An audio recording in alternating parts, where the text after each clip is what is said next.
Hi Math 3 students, here is a little video to help you with the guided activity labeled days 3 and 4. So here are the slides that Miss Wynn posted for you. I'm using the PDF version here. And you're going to see a little different topic this time. So this time you have a scenario about a guy named Joe. Joe is young and healthy, but he likes to party, and Joe is not in quarantine. So Joe gets infected with coronavirus. So here is what happens. Joe goes to a party on Friday night, and 50 people at the party, there are 50 people at the party, but 28 of them get sick. He goes to another party on Saturday. There are 50 people there too. 28 of them get sick. Joe keeps going to parties, and every time he goes to a party, 28 more people get sick. So we're going to create this table using Desmos, just like you did for days 1 and 2, and we're going to look at what this real-life scenario would look like. So here's what we're going to do. We're going to go back to student.desmos.com. So if you're watching this video, pause, open a new window, type in student.desmos.com.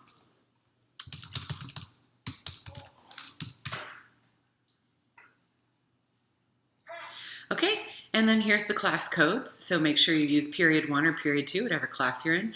I'm just going to use period 1 to make this video. So stop this video, type in your class code, and get the page open.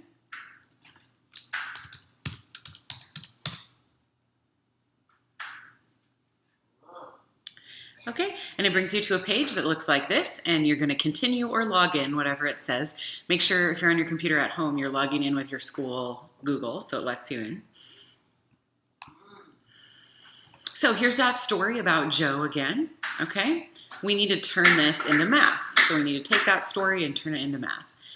So here's the data again. Remember, every time Joe goes to a party, 28 people get sick. So the second party, 28 more people get sick, which means now there's 56 people that are sick. On the third day, 28 more get sick, so there's 84 that are sick. So what this is asking you to do is complete the table here.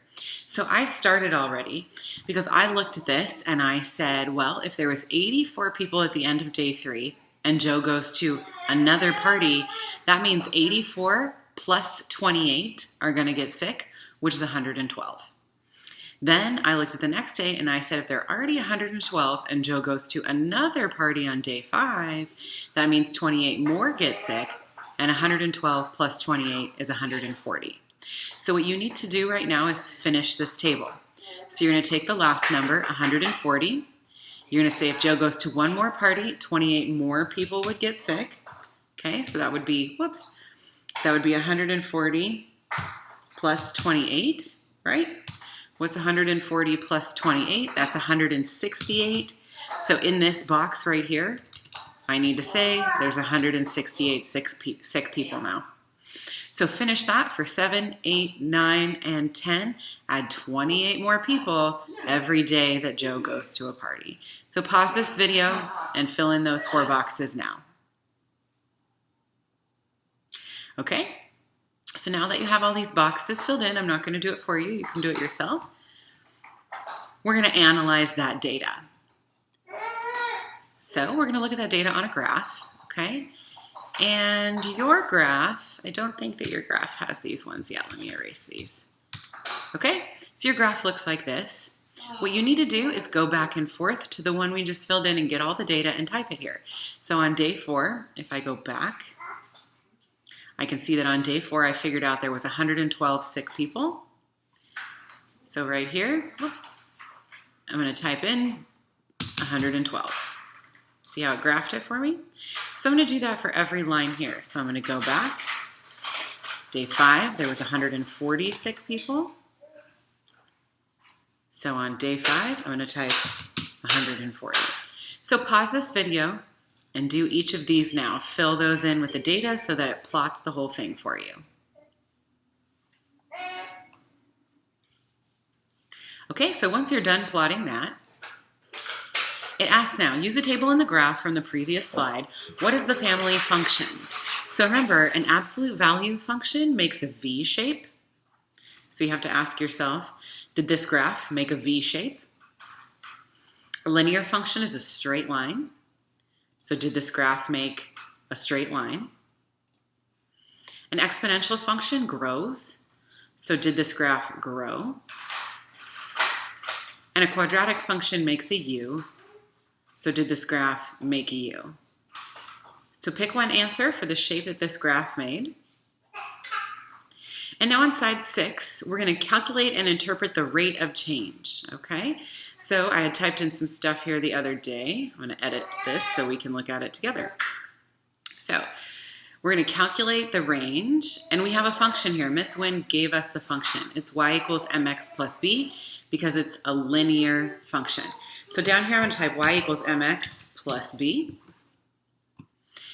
And we know that the rate of change is the slope, which is m. So stop right there. Here's the letter m. It said that was the rate of change.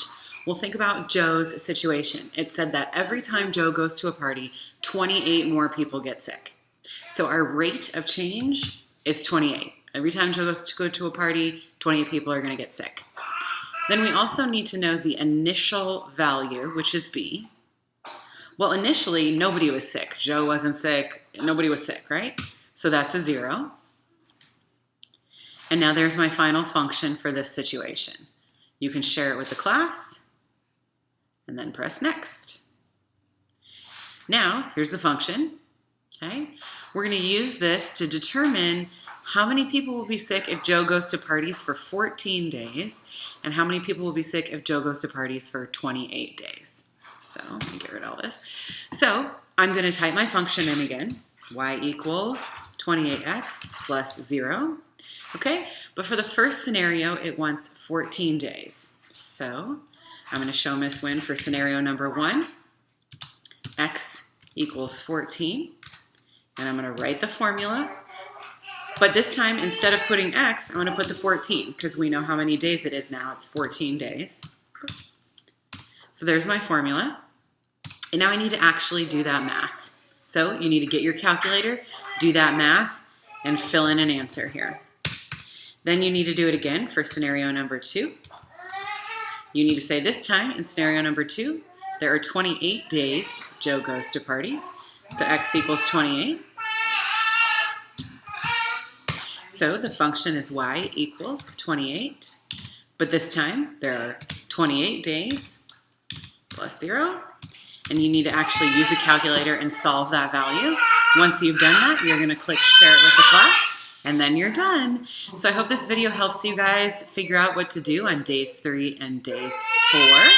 Days 5 will be posted for you separately on the Schoology page. So if you look at Schoology right here, okay, this shows you, I know you guys can hear the baby in the background. She's always yelling.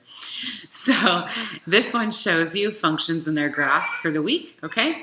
And then this discussion right here, we posted it, but it's not due till Friday, April 10th, okay? So it's posted already for you. You could do it early, but it's not due until Friday, April 10th. Neither is this Desmos until Friday, April 10th, okay?